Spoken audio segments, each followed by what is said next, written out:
Yan mga kapartner, sa panahon ngayon mapapahinto ka talaga sa sobrang init ng panahon. Pero siguro ngayon mainit, ang balik nito matinding ulan naman. Kaya yun dapat ang ating paghandaan, ang pagdating ng tag-ulan. Dito na magagamit ang mga flood control na ginawa. Stop over muna tayo dito, pahinga konti.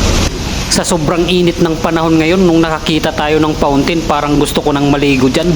Ang lakas talaga ng tubig, bumubulwat. Ganon din dun sa kabila, parehas sila ng lakas. Mabuti pa dito ang lakas ng tubig, samantala sa gripo mahina at wala pang tulo minsan.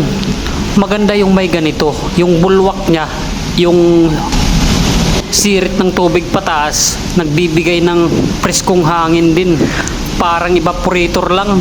Tamang-tama, nasa silong ito ng flyover. Imaginein na lang natin nasa kagubatan tayo, malapit sa pools.